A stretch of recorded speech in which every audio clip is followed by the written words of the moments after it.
You're right guys, it's Capcom Tom here and welcome to episode number 51 of Deploying Dortmund. Now we're going to kick this episode off by going into our trade pile to see we have managed to sell our Aubameyang for around 26,750 coins. So some good profit made there. The reason we sold him, because in the last episode we went and bought that inform Aubameyang. We'll talk a bit more about that in a second, but first, if you're looking to buy some Ultimate Team coins, go and check out futcoinemporium.com. Their link will be down in the description. A fast, cheap and reliable coin service, and if you use the discount code CapComTom, you will get 10% off all of your purchases. Now we're in Division 2, we got relegated, I changed to 3-4-2-1, didn't go horrendously well in Division 1, so we got relegated. We were in a horrible position to begin with when we actually changed to the formation, so maybe I left myself with it all to do. And this episode is going to be more a case of talking about the 3-4-2-1. If you used it, give me everything you know about it. I want to hear absolutely everything. I'm going to raise a couple of points that I've thought of, you know, how I want the team to, you know, play, etc, etc. So I'll talk about them in a second.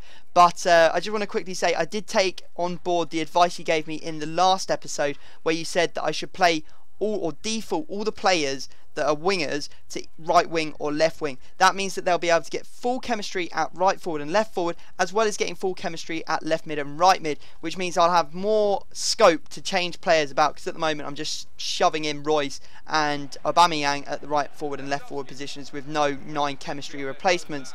So what we're going to talk about, we're talking about the 3-4-2-1, how I'm thinking I'm going to play it, and just generally give me some tips is what I'm going to say. I want the comment section today become like a discussion area. I want you to keep coming back to the video, reply to people's comments if they've commented on yours, reply to each other and get some, you know, topics going, because I want to go through and read them later so that I can get a good understanding of how I should be playing 3-4-2-1, because I'm still a rookie at this.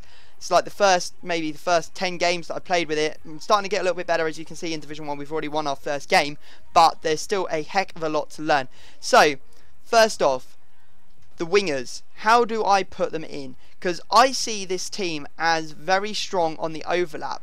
I have the right forward and left forward. If I play the ball into the right forward and left forward and hold it with that player, I should have overlapping runs from the right and left mid. That means that that player is going to be pretty much free to go through on goal. So do I put my really good shooters is a bad way of putting it, but my more clinical players is the word I'm really looking for. Do I put my more clinical players like Royce and Aubameyang at the left and right mid position, because then they'll bomb through, they'll be the ones through on goal and they'll get the chances which they can then score? Or do I leave them as the right forward and left forward, because obviously they're more advanced and then they're going to be able to you know, pick up the ball and turn and have shots themselves? Or do I play the better passers in the right forward and left forward position, because then they'll be better at holding the ball up, being able to lay the ball off to the likes of the people coming through? Obviously I've got a much better left mid passing player in the form of Goetze, the inform, that I can play at that left forward position if we wanted to. On the right side I'm a little bit more limited, because obviously I only have Blazikowski and Aubameyang, both of who are just pace demons, not particularly good at passing, you know, alright shooting. Aubameyang obviously being the better of the two at shooting. So that's my first query. Second off, what do I play this team on? Do I play it defensive? Do I play it attacking? Do I go ultra attacking? Do I play normal? I really need to know, because I am fearful that I will get broken down on the counter-attack over and over again, especially to people using 5 at the back formations. You saw that in the last episode. I got absolutely raped by a 5 at the back, 5-2-2-1 team, because they had 3 up front. They would pass it straight to their attackers, bypass the midfield, and that meant that I was 3-on-3, which obviously is quite a bad position to be in when you're defending. Now in this game, you have to excuse me, I conceded 3 goals to Ricky Lambert. EA obviously took his England performance to mean something and gave him ridiculous heading stats for this game, because he did score 3 headers from 3 crosses. So yeah, didn't have much that I could do about that. I did actually end up having better stats than the guy, so maybe I deserved to win, maybe I didn't, I don't know. Do stats mean anything at the end of the day? Who knows? Just put it all down in the comments section. So yeah, as I was saying, what sort of thing do I play this? Do I play it defensive? and have counter attack, or do I play possession? Or I'm thinking that I want to play possession play. I want to hold the ball with my midfielders, lay it off, and build up the play slowly, so I get those overlapping runs come through and I'm able to break them down that way, get crosses into the box, etc, etc. That's the way I think I want to play. So that would just basically mean that I leave it on normal. I'd leave it on just a regular, normal attacking pose. I don't know what the stats or what are they, the strategies are, or what they're called when you choose them, but do I just leave it on normal and then I try and build up the play slowly, or do I play ultra defensive because I know my defensive weak and I need them to sit back? Because I haven't got, let's be fair, I've got Felipe Santana, probably the best centre back on the game, but Hummels and Subotic, Socrates, they're not the fastest. They're not slow, but they aren't the fastest centre backs, which means that they do occasionally get caught out, and we do concede goals because of it. So do I play ultra defensive, which means they drop back and they don't have to cover that ground?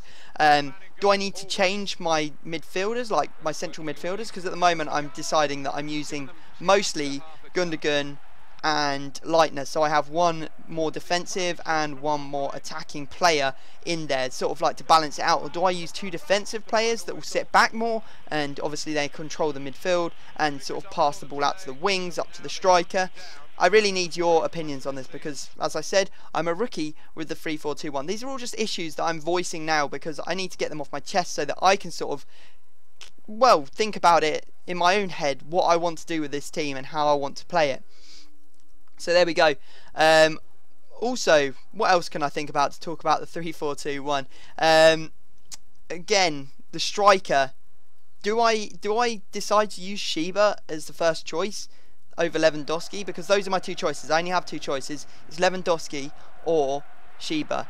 And Sheba seems to do so much better than Lewandowski. I know that he still hasn't got a 1-for-1 goal ratio anymore, but he still has a pretty good goal scoring record for me on this account. I mean, it's I think he's like got 80 goals in 60 games. Oh no, 60 goals in 80 games, sorry. So it's not a 1-for-1, but it's still very good. It's better than Lewandowski's, that's for sure. So I need to know what you think I should do on that front as well. Now we're in our final game of the episode, and this one was a bonkers game. 3-0 up at half time, end up going 4-0 up. There's Socrates getting a header, and yeah, it's a pretty standard game, to be honest. We're 4-0 up, doesn't look like we can lose, but we end up conceding there in the 78th minute. Didn't really matter because we ended up scoring another goal in the 89th minute, but I was like, okay, cool, we've basically won this game. And then he went absolutely ballistic in the 90th minute, managed to score 2 goals. I know that there was no chance that he was ever going to, well, win, but it was still scary for me. I didn't want to drop points in this division. I mean, I've already dropped 3 against that team with Lambert, but still a pretty interesting game to look at. And that's pretty much going to bring us to the end of this episode, guys. We end up winning this one 5-3, which probably was an alright result. I mean, I think that I probably shouldn't have conceded those 2 goals in the last minute. It's made it look, much tighter game than it really was. But there you go. Sheba managed to get 2 in that game. And lots of questions, lots and lots of questions for you guys. Look out tomorrow, I believe it's tomorrow, because I am doing a very, very special episode of Deploying Dortmund. It doesn't go into the series, but it's using the Dortmund team, and you guys are going to absolutely love it. So it's going up tomorrow morning. Watch out for it. It's one that you do not want to miss. If you could drop this video a like, that would be absolutely amazing. Obviously, discuss everything I've talked about. There's about 8 minutes of me talking about what I want to do with this team rather than talking about what's actually happening in the video. Comment. I just want to hear everything. Likes appreciated, but yeah, subscriptions appreciated as well. All that good shit that you guys do for me every day, that is always really appreciated. But I'm gonna have to stop talking. I will leave it there, and I will see you all next time.